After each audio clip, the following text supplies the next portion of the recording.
Hi everyone, I'm Gary Null. Today, the Mediterranean diet is shown to decrease the risk of prostate cancer progression. MD Anderson Cancer Center down in Houston, Texas says this.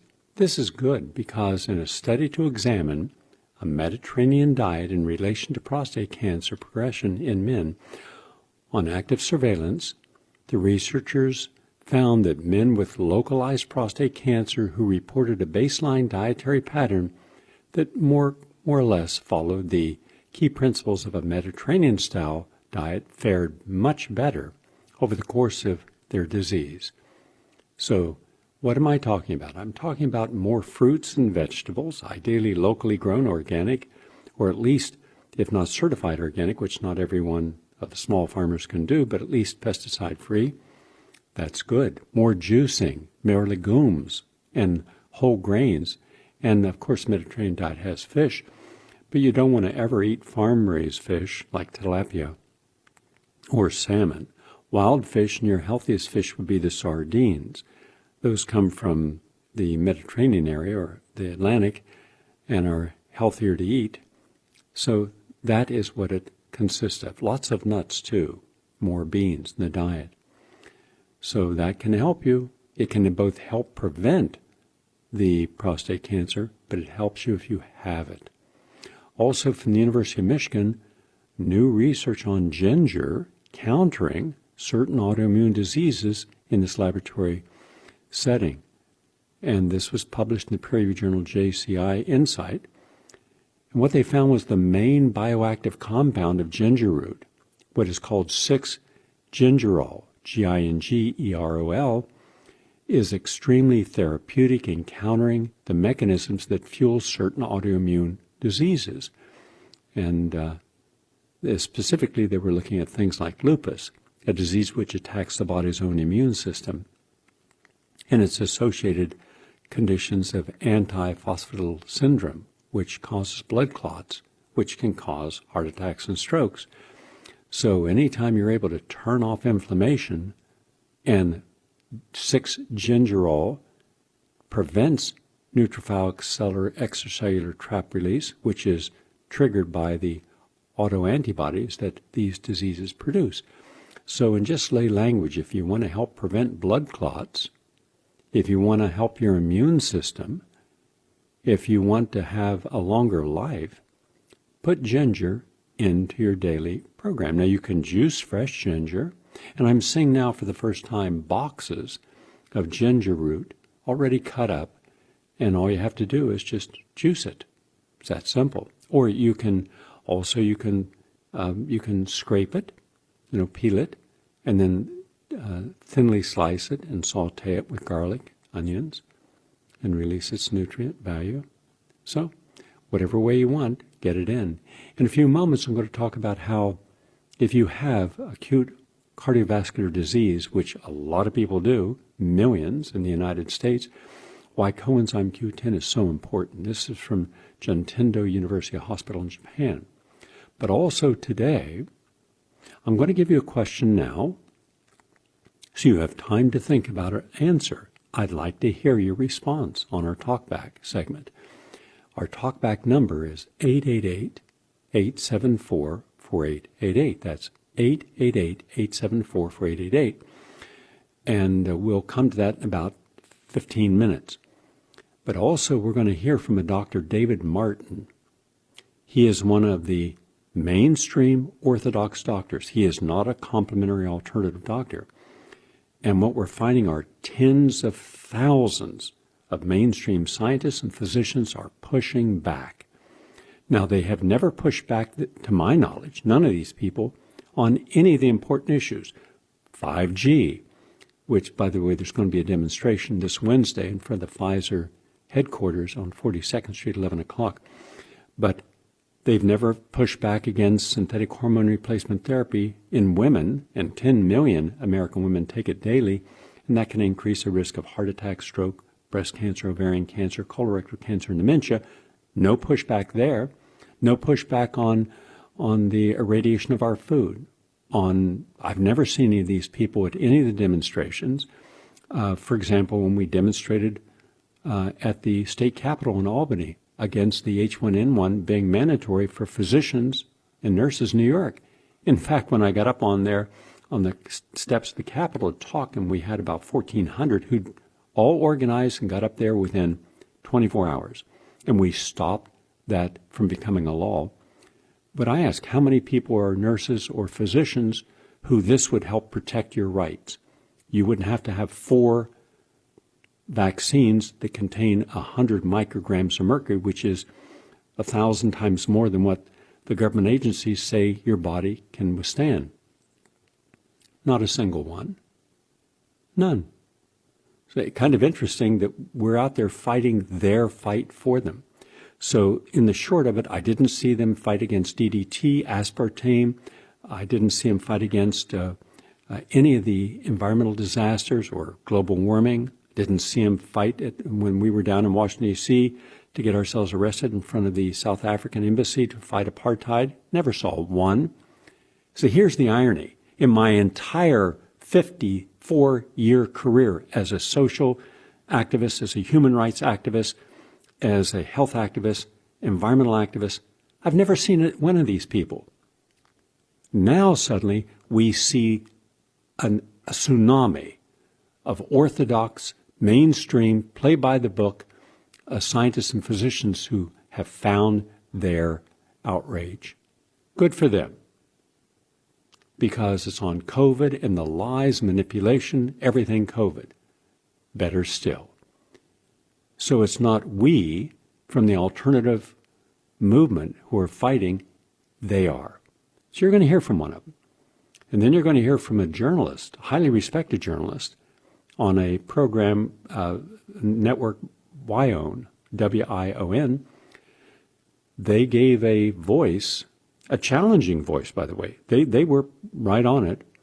And now they are being challenged and deplatformed. So that leads me to this question.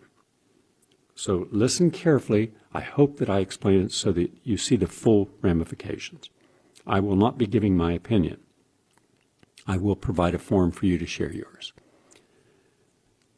We are entering a whole new dynamic. In fact, I just finished dictating an article. We'll have it ready for tomorrow. But it came to me last night, and I said, I got to get this to the audience. I see a crisis unfolding that is unparalleled in American history, going clear back to the Revolutionary War, where we no longer have, or will have in the foreseeable future, a balance of power.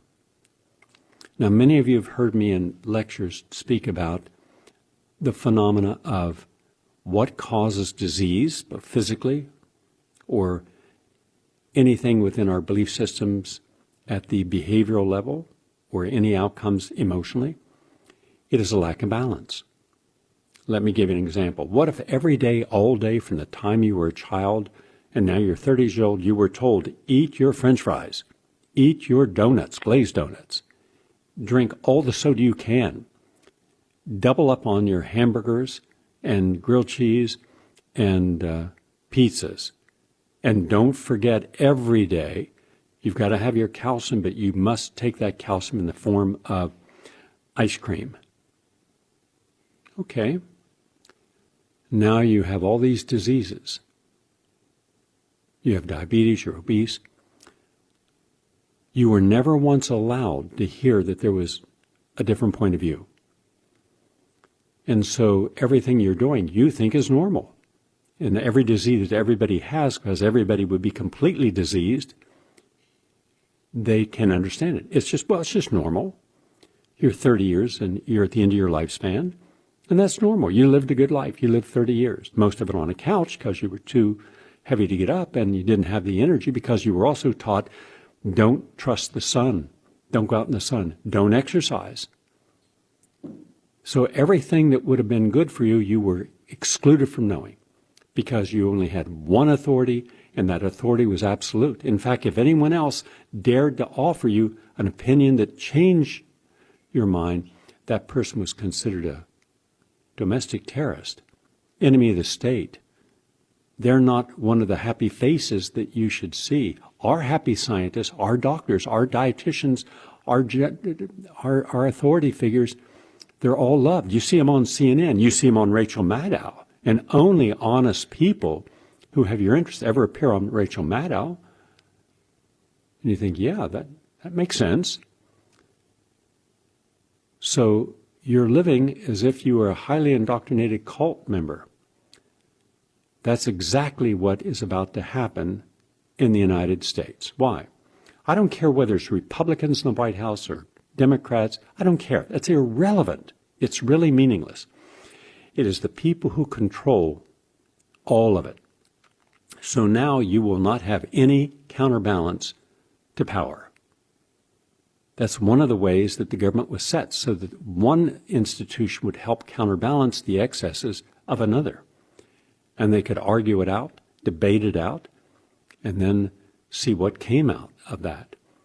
Now, the White House, the Senate, the House, and shortly, within the next 6 months, there'll probably be 2 new states, District of Columbia and Puerto Rico. You also have an expansion of the Supreme Court. So everything will be in the power of one. Then also you will have the media. I remember there was Jack Anderson, one of the greatest investigative reporters, and Sinclair Lewis.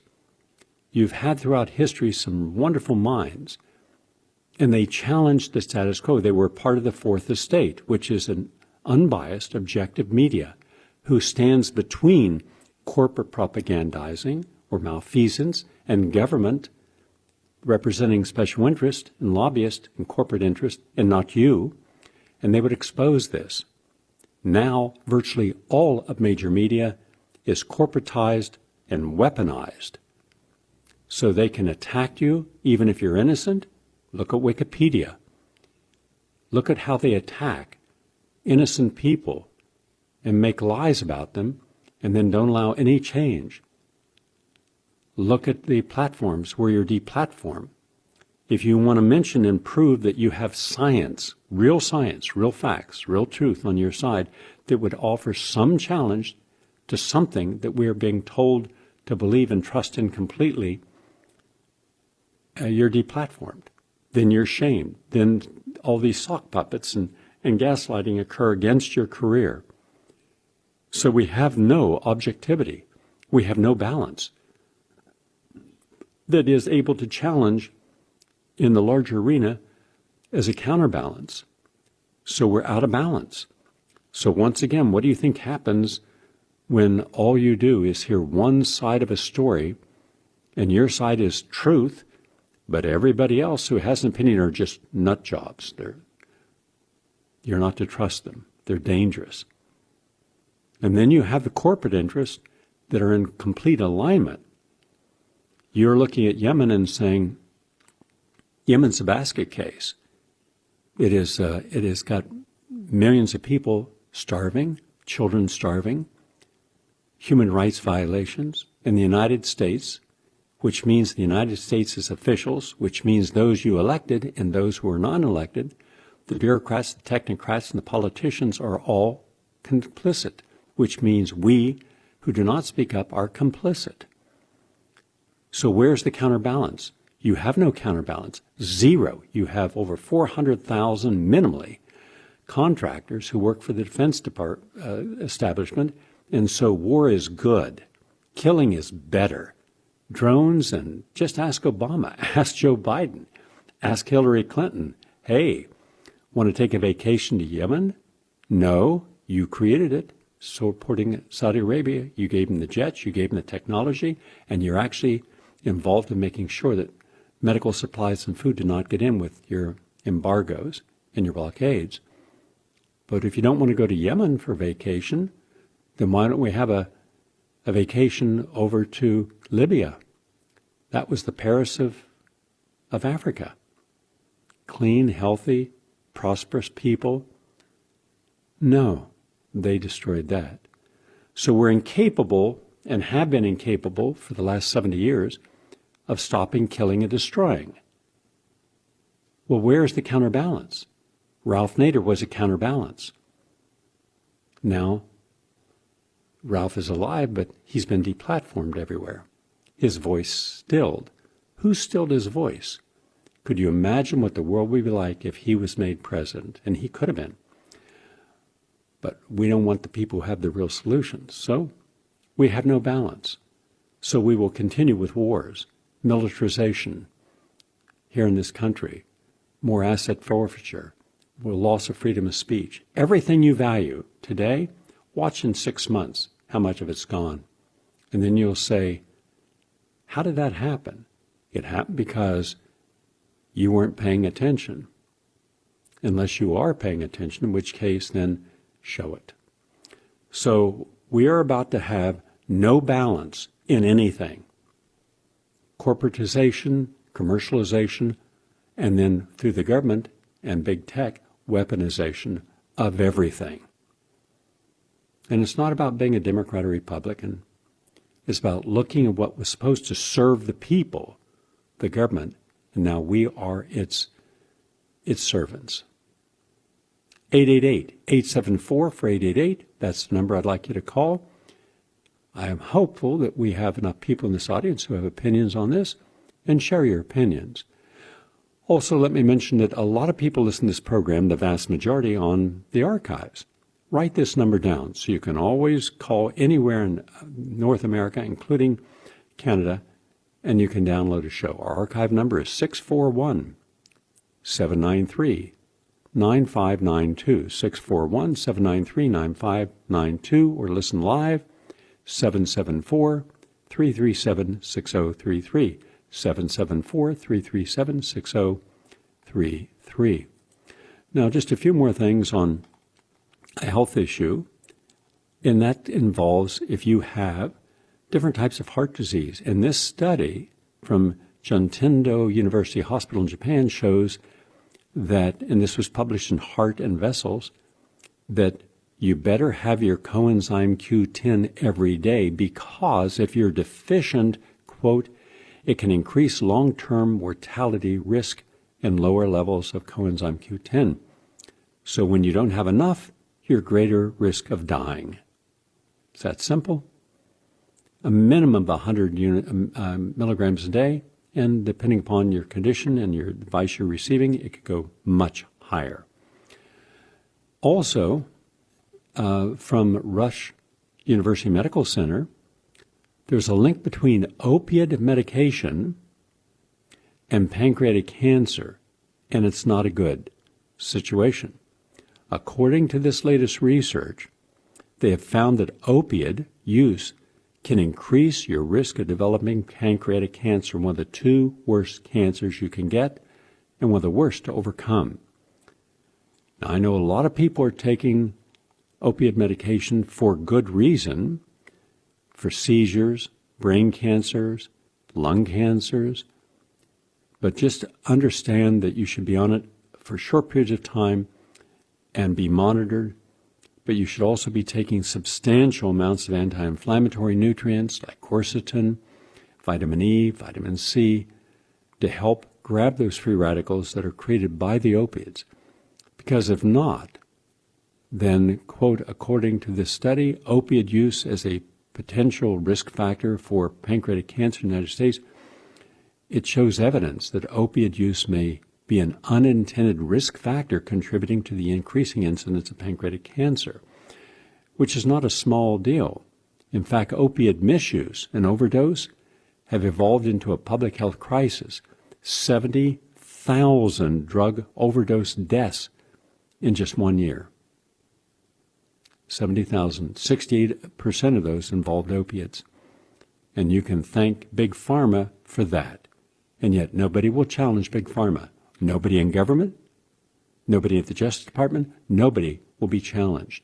The one firm that was the largest maker of OxyContin, they paid billions of dollars in fines, were allowed to keep all of their profit and have billions more. So that's how corrupt it is. And pancreatic cancer is increasing in the United States. So just remember that. And finally, from Tohoku University Graduate School of Medicine, which is in Japan, an article came out talking about how if you adhere to a Japanese traditional diet, you'll reduce your risk of dementia. Now, the Japanese are famous for using fermented foods, and they're also famous for using lots of root vegetables, and they use lots of greens and seaweeds. They also have fish, and some have meat, but a lot don't. So that's very important to look at the oldest living population in the world, Japanese. It's almost catching up with those living in Spain. They have an older population as well. But this is historic for the last 50 years, been the oldest living large population in the world. There's smaller populations on the island of Crete, also in the Pacific, on Okinawa, but those are relatively small groups. And by the way, the ones on Okinawa are also Japanese, and they follow most of that, except they're surrounded by oceans, the ocean filled with all forms of edibles, so they're eating a lot of that as well. Also, they're very active. So if you want to help get off the train to Dementiaville, start looking at the best of the Mediterranean and the Japanese diets. And also from University of Colorado comes a study about how a common antioxidant can guard against liver disease. And this common antioxidant, especially good against non-alcoholic fatty liver disease, people who've eaten too much sugar, PQQ. PQQ. Now, yes, you'll find it in kiwi fruit, in soy, and in celery. Or you can take 10 to 20 milligrams of PQQ each day in a supplement. It's really good for you. I've already talked about how it can do a lot to increase new mitochondria, but this is something new, can help your liver. That's the latest on health and healing. We're 22 minutes into our program. Now we're going to take a break, and now we're going to hear from one of these orthodox mainstream medical doctors who has something to say about Anthony Fauci. And after that, if you've called in, we'll be happy to take your calls on what is the problem when you have no balance of power, when everything is one power, and there's no allowing for alternative voices. 888-874-4888. Back in a moment. Please stay with us. Dr. Anthony Fauci is not America's doctor. Dr. Anthony Fauci was never an expert in the epidemiology of lung disorders or a pathogen of respiratory origins. Dr. Fauci was a $191 billion economic black hole of a failed enterprise to attempt desperately over the course of his entire tenure at the National Institutes for Allergy and Infectious Disease, a desperate effort to find a way to vaccinate the world against HIV.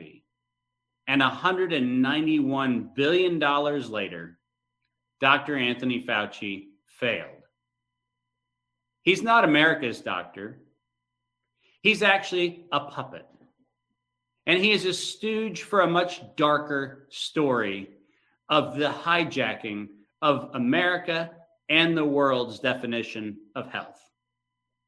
In 1984, when Dr. Anthony Fauci took over the National Institute of Allergy and Infectious Diseases as its director, he began what at the time was a few $100 million exercise, where at various points in time, he would attempt to diverge from his obsession with HIV and sexually transmitted diseases into areas of influenza vaccine.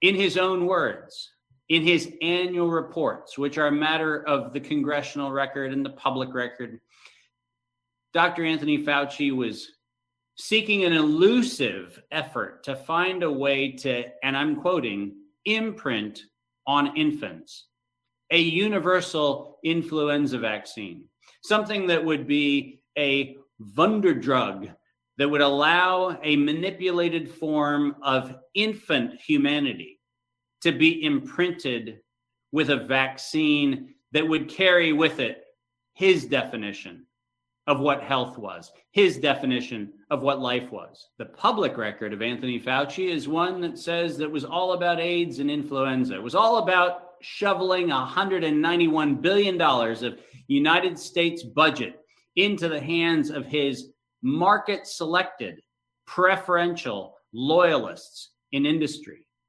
and in academia.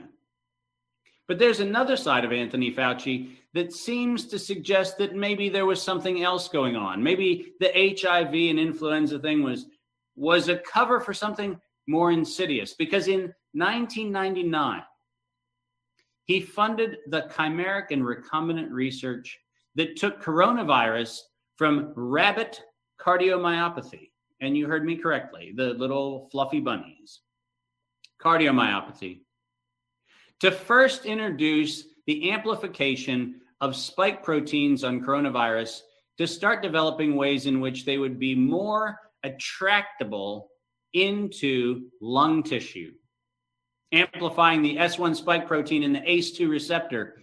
Dr. Ralph Baric and other co-conspiring researchers, funded by none other than National Institute of Allergy and Infectious Disease and none other than Anthony Fauci, they began a process in 1999, which mysteriously involved researchers that were both at the University of North Carolina, Chapel Hill, and in China.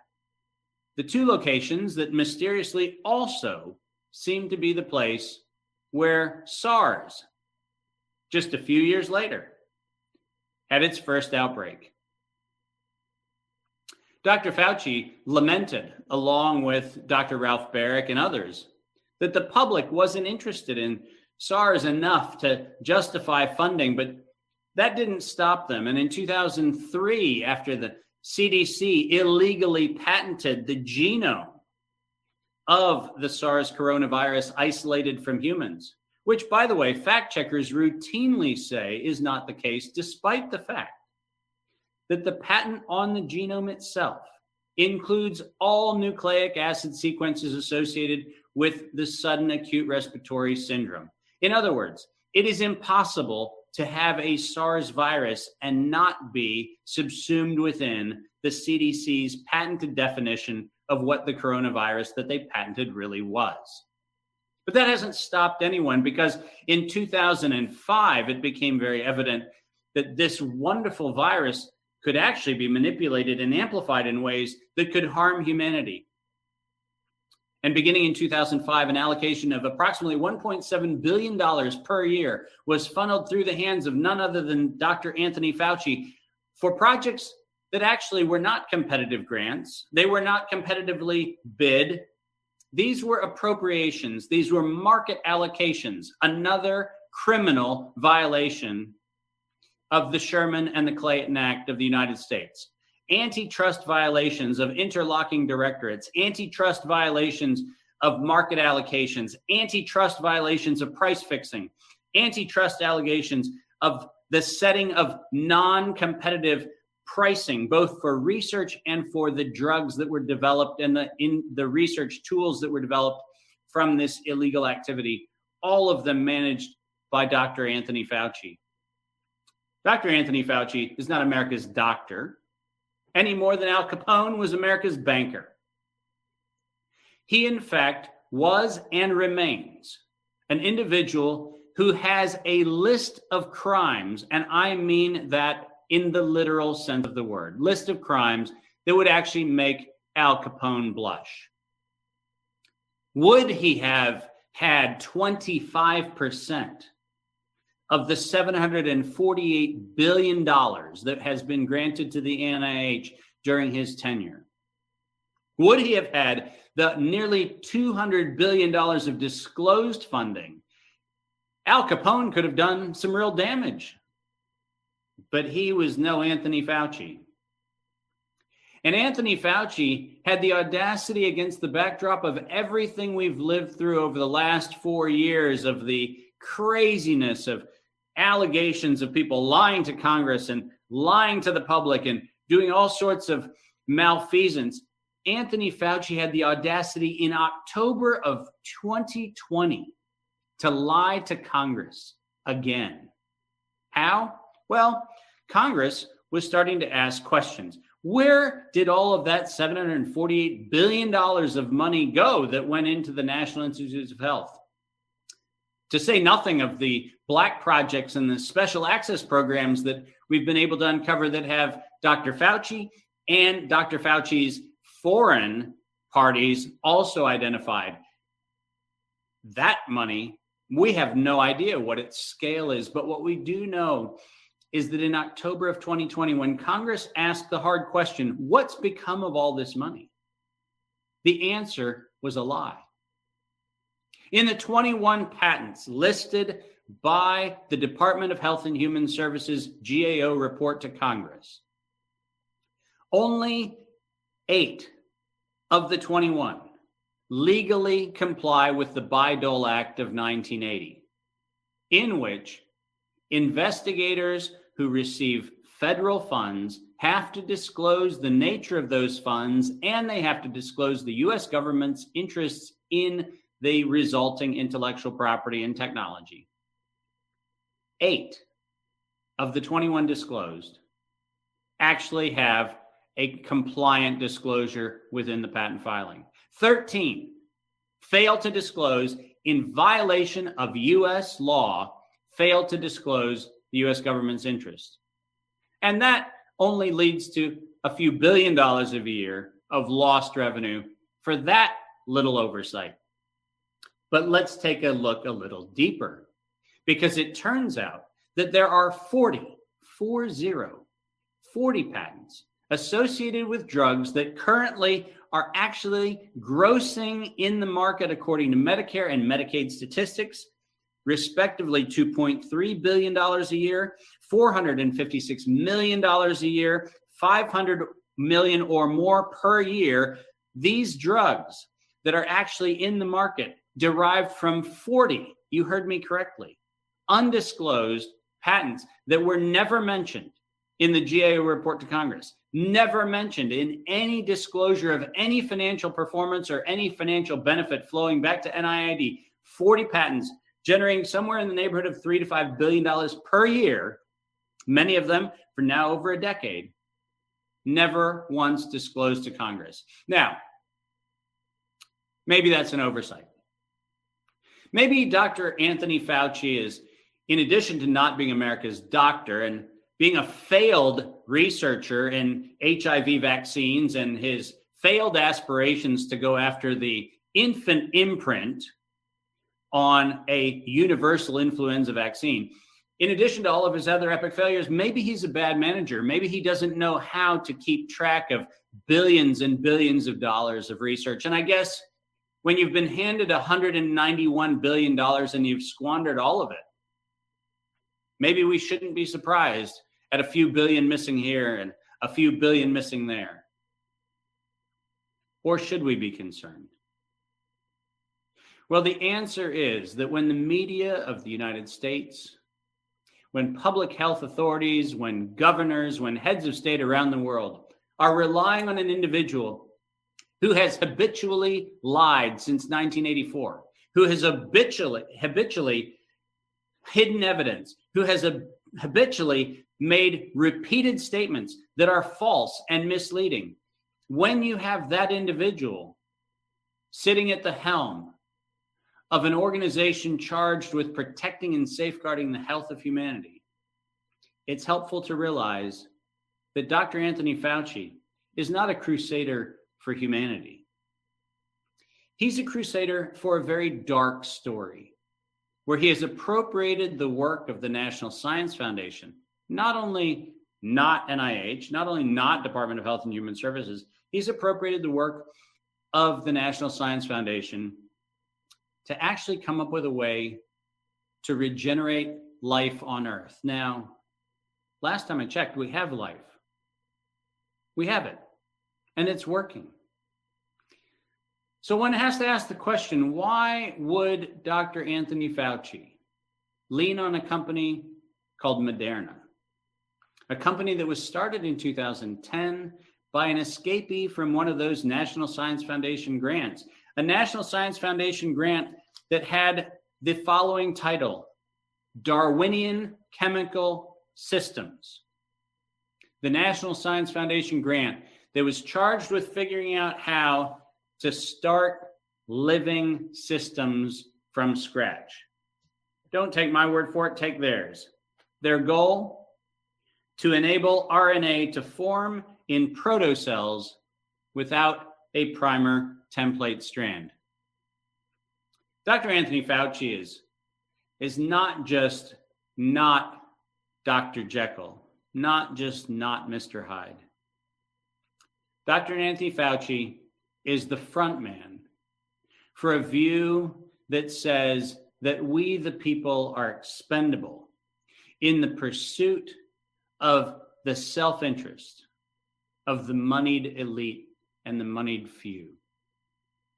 And we, the people, can see in his own words, in his own hand, and in his own evidence that Dr. Anthony Fauci is committed to the destruction, not the advancement of human life. Anyone who is willing to rob the dying of their privilege of dying with loved ones, anyone who is actually willing to say that holidays shouldn't be celebrated, anyone who believes that humanity should in fact rebreathe the air that they're rebreathing for the insidious objective of ultimately getting to pulmonary pathogens, which in 2020, at its annual meeting, the NIAID decided to fund a project on fungal infections caused by respiratory distress. Your mask is not protecting you. It's getting you ready for Dr. Fauci's next experiment. Okay, that is a person's point of view, and he will not be seen anywhere. He will not be allowed a forum anywhere. He is already being attacked, and so just be aware of this. But we believe that you should be able to hear these voices. Mind you, these are all mainstream, highly respected scientists, and now they're coming out to fight Anthony Fauci, and it's long overdue. I have been told about, I haven't seen it yet, that there is a documentary that involves Fauci that is almost complete. It's supposed to be complete in a few weeks, and we will have the people on the program to talk about the mistakes that Fauci made that they believe caused upwards of 250,000 deaths in people with AIDS in the United States because of Anthony Fauci.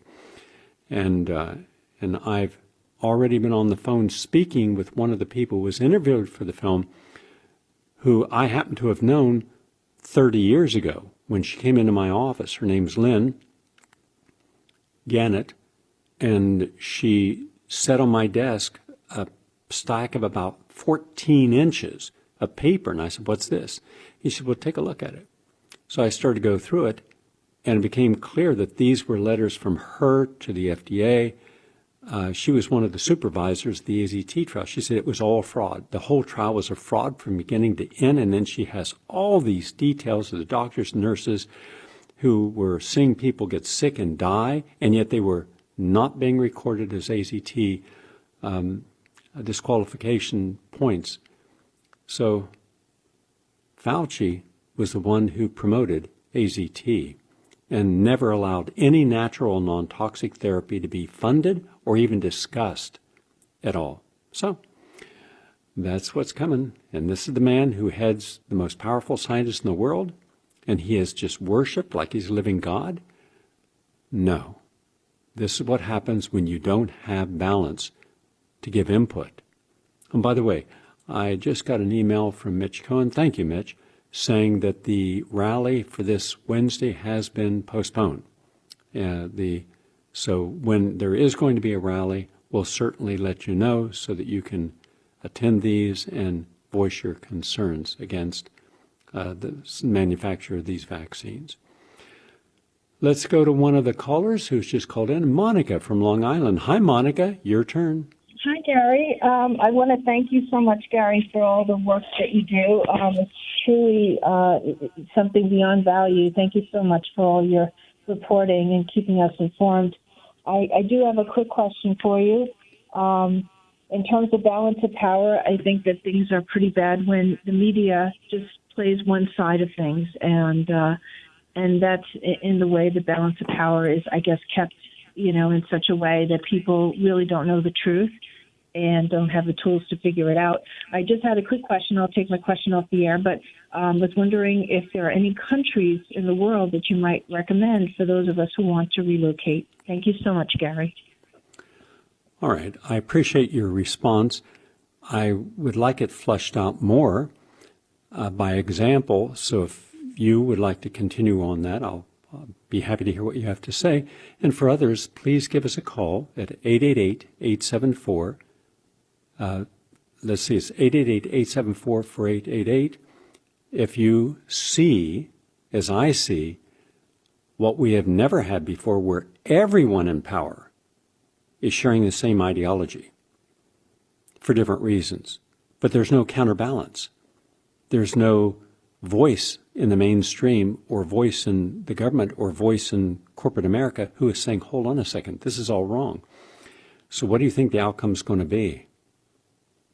So I'd like to hear from you. Places around the world to live. Well, first, I did a whole webinar on this, a 6-hour webinar. It took a year's worth of research to collect all the information, and it's always shifting because what might have been a nice place a year ago, prior to COVID, may not be today. For example, Australia. Well, I wouldn't recommend anyone live in Australia if they had other choices. New Zealand, that's a different story. But Australia is just, it's gone rogue. It's right there. If you got Bolsonaro together with Trump or Biden in the Prime Minister of Australia, they would have a lot more in common than they have in differences. You're seeing the most draconian and ridiculous lockdown rules. In fact, I played you the actual video clip of a woman who did not do a demonstration, merely discussed it online, a peaceful demonstration with distancing and with face masks, and she was arrested by a SWAT team for that.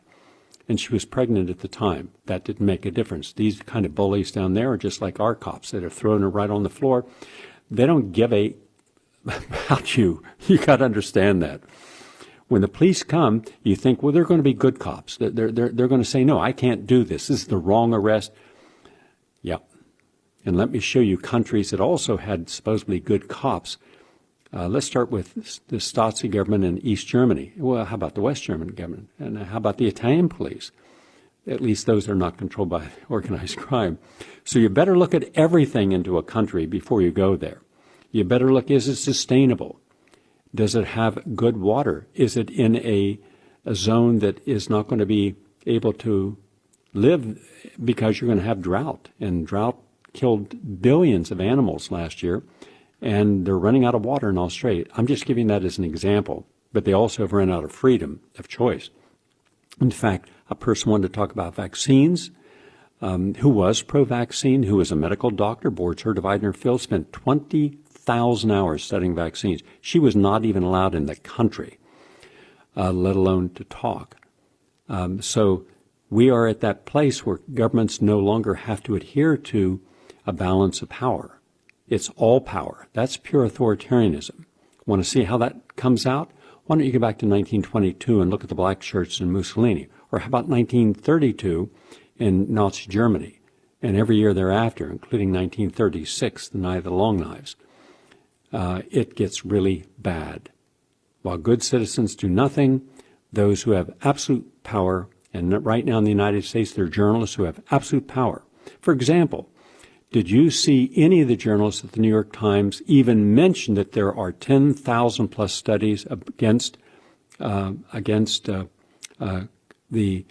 5G, and that there are thousands of scientists who signed a petition, sent it to every government, saying, please don't support 5G? Not a word, as if none of it existed. And talking about, do the numbers here.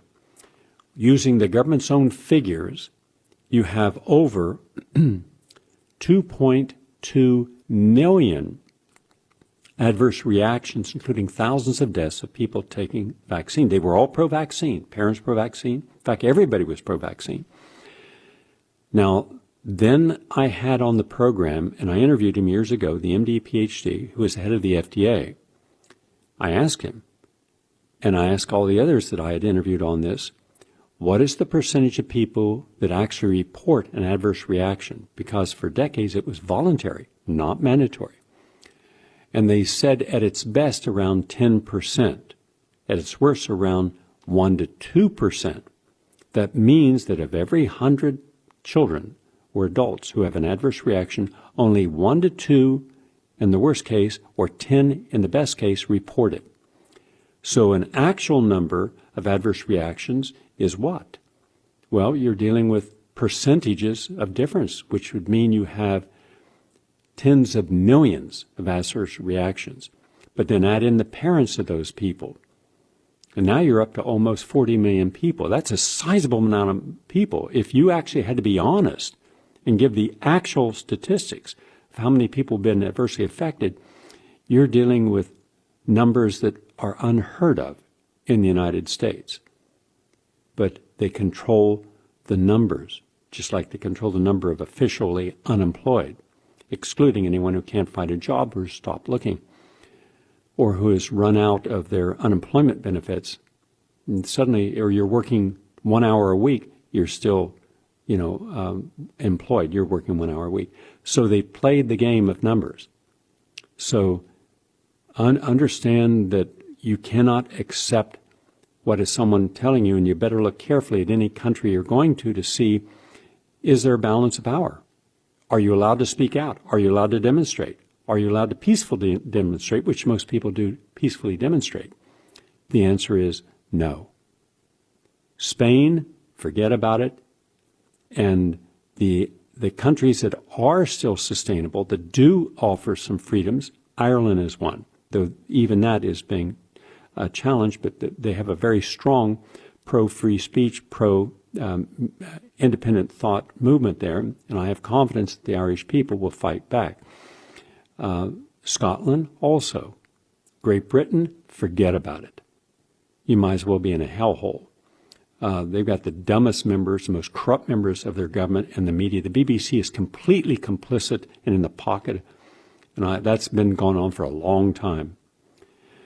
So Canada, that person running Canada, my God, you could have Lassie from the movies and do a better job as prime minister. This guy's just a fool. So I do not see any of the major countries. Now, you do have good quality of life, you do have longevity, you do have high happiness index, and you do have more freedoms in places like Norway, Sweden, Denmark, the Netherlands, Switzerland. Yes, that would be probably the first area that I would look for if I was looking outside of the United States, because I'm looking at levels of crime, levels of freedom, quality of life, happiness, and sustainability. Okay, but download the video or download the webinar, and you'll get the details. Let's say hello to Joe. Joe, you're from Charlottesville. Nice to have you on. Please share your points of view. Okay, thank you, Gary. Long-time listener and actualizer. Regarding the lack of truthful information, I have failed to convince any of my friends or family that the mass media is really propaganda, and I don't browbeat them. I try to just do it by example, but nothing seems to work. I kind of ask them if they really care for themselves and their families. They might try to get some more truthful information, and places like PRN, yourself, Chris Hedges, Professor Wolf, Michael Hudson, etc. Voting for the Green Party. I voted for Ralph Nader and the Green Party for the past 28 years. I can convince no one to even look at the Green Party. The censorship and propaganda of the mass media has just caught the great majority of people, and they're not even looking for any alternative viewpoints. And I think that's really sad, and, it's going to be to the detriment of all of us. It is now, and will be getting worse, I believe. And as far as COVID, I'd like to say something about that, too, that there was a person with an Indian accent, a woman who responded with a diatribe regarding her contention that China should pay for the pandemic, the cost of the economic devastation that occurred in the world.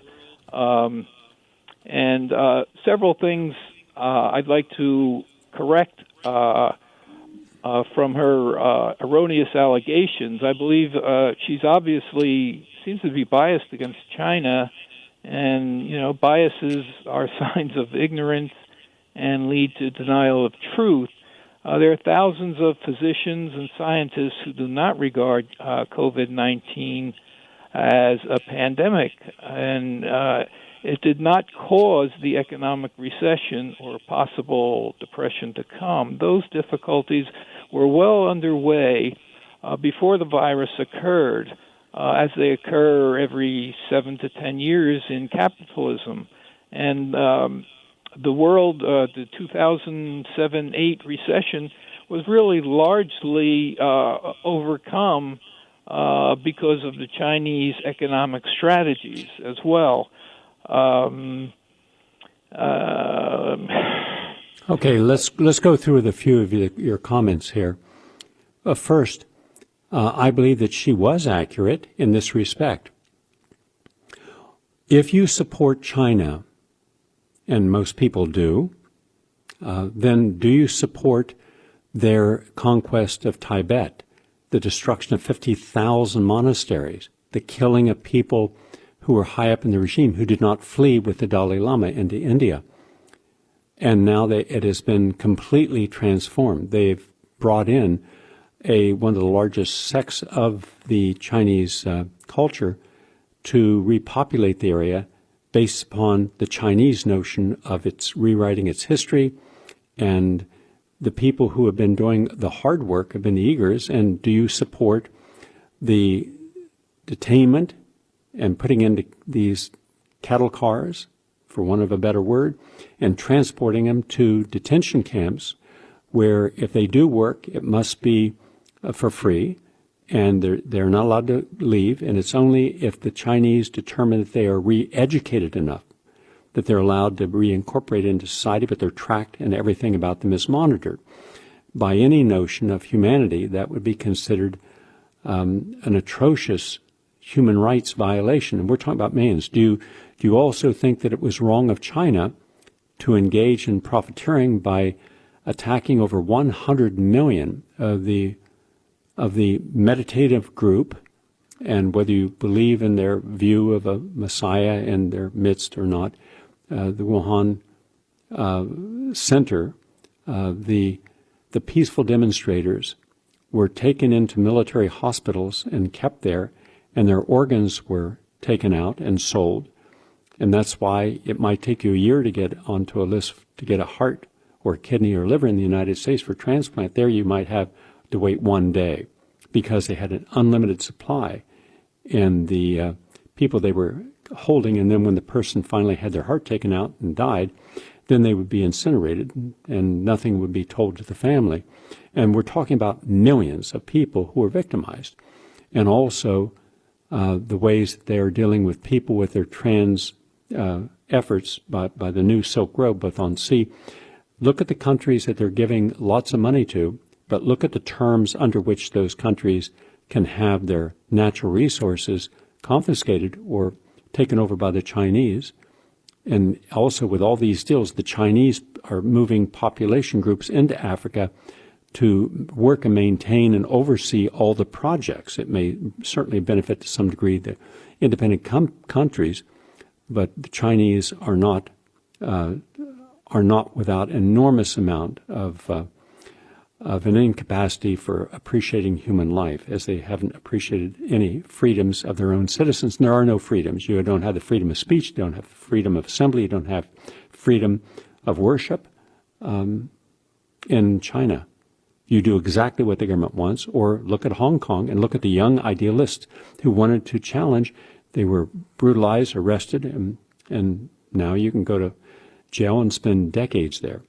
So in that context, yes. And also this virus was the fault of Anthony Fauci and the group at the University of North Carolina, the center that was being funded, and the illegal activity of taking a virus which was banned in this enhancement effort in the United States and then shipping that off to the Wuhan, giving them $3.6 million to cover the research, including one of the top researchers from the University of North Carolina going into the Wuhan lab, and all for gain of purpose, meaning they were enhancing the viral activity of the virus. Now, what they were doing it for, we don't know.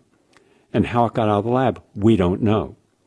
But that's where it happened, and we also know that they knew long before they officially announced it. And they control the World Health Organization, completely control it.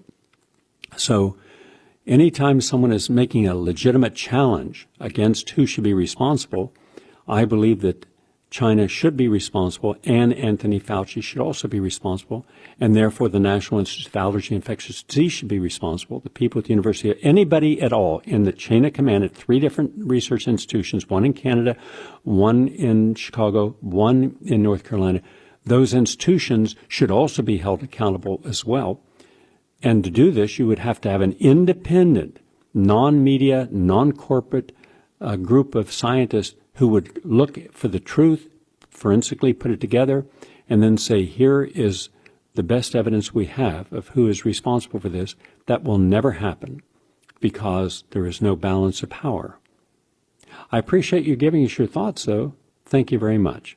Have a nice day. We're out of time, everyone. I want to thank you for listening in, and tomorrow I'll give my own insights on what happens when we lose our balance of power. Have a nice day, everyone.